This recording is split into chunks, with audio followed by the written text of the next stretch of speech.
செய்திகள் 2030ஆம் ஆண்டு காமன்வெல்த் போட்டியை குஜராத் மாநிலம் அகமதாபாத்தில் நடத்த ஒன்றிய அமைச்சரவை ஒப்புதல் வழங்கியுள்ளது. AI தொழில்நுட்பத்தால் இளம் தொழிலாளர்களின் வேலை வாய்ப்புகள் 13% குறைந்துள்ளதாக தகவல் வெளியாகியுள்ளது. அமெரிக்காவின் 50% வரியால் தமிழ்நாட்டின் ஏற்றுமதி கடுமையாக பாதிக்கப்பட்டுள்ளதாக முதலமைச்சர் மு.க. ஸ்டாலின் அவர்கள் தெரிவித்துள்ளார். சென்னை மெட்ரோ ரயிலுக்கான வாட்ஸ்அப் ஆன்லைன் டிக்கெட் வாங்குவதில் தொழில்நுட்ப கோளாறு ஏற்பட்டுள்ளதாக மெட்ரோ நிர்வாகம் தெரிவித்துள்ளது. 22 கேரட் ஆபண தங்கத்தின் விலை சவரனுக்கு ரூ.120 அதிகரித்து ஒரு சவரன் 75,240 ரூபாயாகவும் 1 கிராம் 9,405 ரூபாய்க்கும் விற்பனை செய்யப்பட்டு வருகிறது. இதனைத் தொடர்ந்து 1 கிராம் வெள்ளியின் விலை ரூ.130 விற்பனை செய்யப்பட்டு வருகிறது. வருகின்ற 7ஆம் தேதி 2ஆம் கட்ட பயணம் வந்தவாசியில் தொடங்கப்பட உள்ளதாக அன்புமணி அவர்கள் அறிவித்துள்ளார்.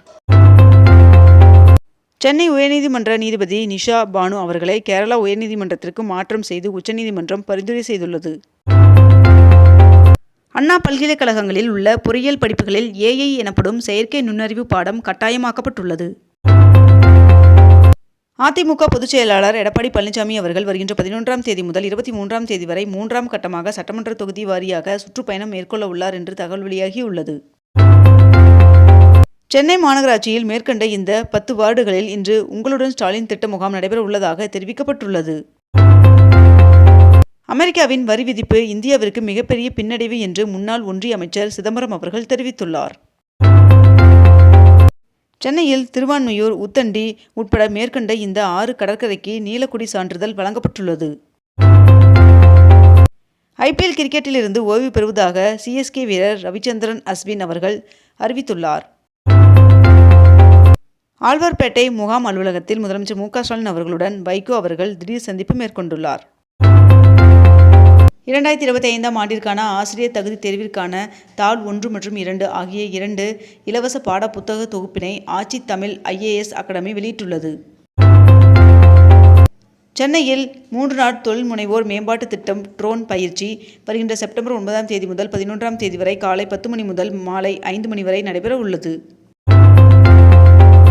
அமெரிக்காவின் 50% வரி விதிப்பால் இந்தியாவிற்கு 2 லட்சம் கோடி ரூபாய் இழப்பு ஏற்படும் என்று காங்கிரஸ் தலைவர் மல்லிகார்ஜுன் கார்கே அவர்கள் தெரிவித்துள்ளார்.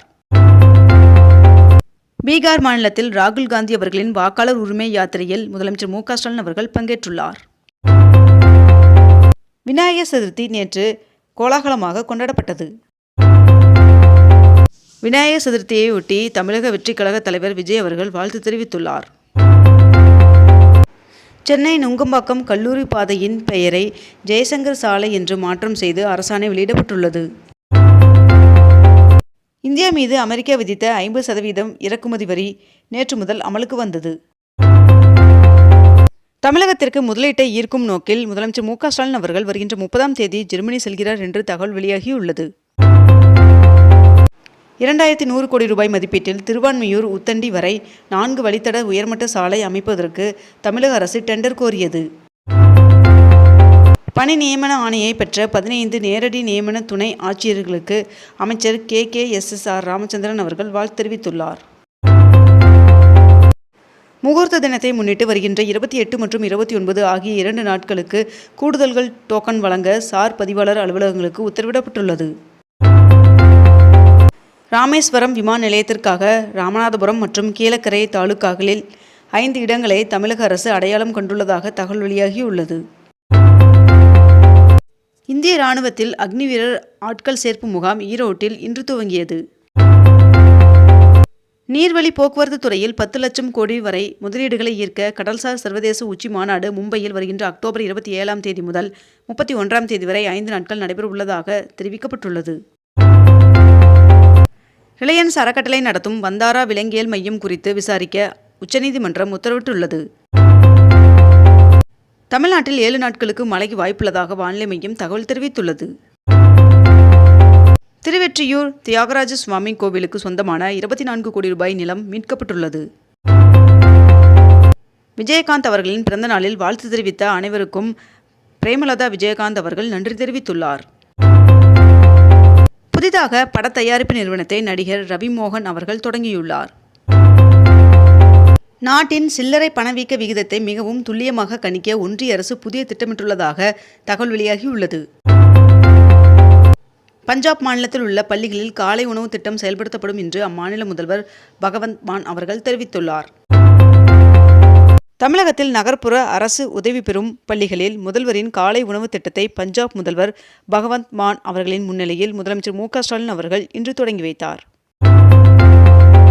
குஜராத்தில் உள்ள ஹன்சல்பூர் உற்பத்தி ஆலையில் மாருதி சுசுகியின் முதல் மின்சார வாகனமான இ-விட்டாராவை பிரதமர் நரேந்திர மோடி அவர்கள் கொடியசைத்து தொடங்கி வைத்தார். மணிப்பூர் ஆளுநர் அஜய்குமார் அவர்கள் நாகாலாந்தின் 22வது ஆளுநராக பதவியேற்றுக் கொண்டார். பாஜக கூட்டணி வேட்பாளர் ராதாகிருஷ்ணன் அவர்கள் குடியரசு துணைத் தலைவர் தேர்தலில் தனக்கு ஆதரவு கோரி அதிமுக பொதுச் செயலாளர் பழனிசாமி அவர்கள் உள்ளிட்ட தலைவர்களை சந்திக்க நாளை தமிழகம் வருகிறார் என்று தகவல் வெளியாகியுள்ளது. திண்டுக்கல்லில் மாவட்ட அளவிலான முதல்வர் கோப்பைக்கான விளையாட்டுப் போட்டிகள் இன்று தொடங்கி வருகின்ற செப்டம்பர் 12ஆம் தேதி வரை நடைபெற உள்ளதாக தெரிவிக்கப்பட்டுள்ளது. மிசோரம் மாநிலத்திற்கான முதல் ரயில் நிலையத்தை செப்டம்பர் 13ஆம் தேதி பிரதமர் நரேந்திர மோடி அவர்கள் திறந்து வைக்க உள்ளதாக தகவல் வெளியாகியுள்ளது. பிரதமர் நரேந்திர மோடி அவர்கள் நேற்று குஜராத் பயணம் மேற்கொண்டார். மேலும் 5477 கோடி ரூபாய் மதிப்பில் திட்டப்பணிகளை தொடங்கி வைத்தார். 173 கோடி ரூபாய் செலவில் 19 புதிய அரசு தொழிற்பயிற்சி நிலையங்களை திறந்து வைத்தார் முதலமைச்சர் மு.க.ஸ்டாலின் அவர்கள். இந்தியா, பிஜி நாடுகளுக்கிடையே பாதுகாப்பு உறவுகளை மேம்படுத்த முடிவு செய்யப்பட்டுள்ளது.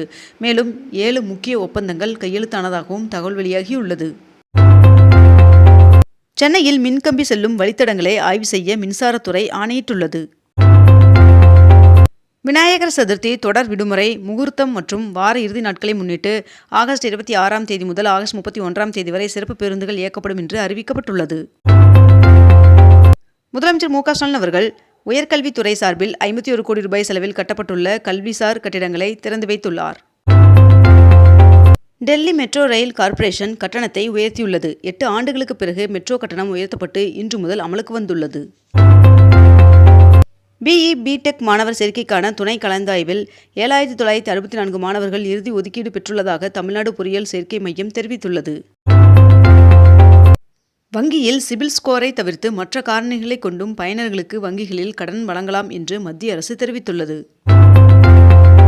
தமிழகத்தில் நேற்று பிறை தென்பட்டதை தொடர்ந்து மிலாடி நபி பண்டிகை வருகின்ற செப்டம்பர் 5ஆம் தேதி கொண்டாடப்படும் என்று தமிழ்நாடு அரசின் தலைமை காஜி அதிகாரப்பூர்வமாக அறிவித்துள்ளார்.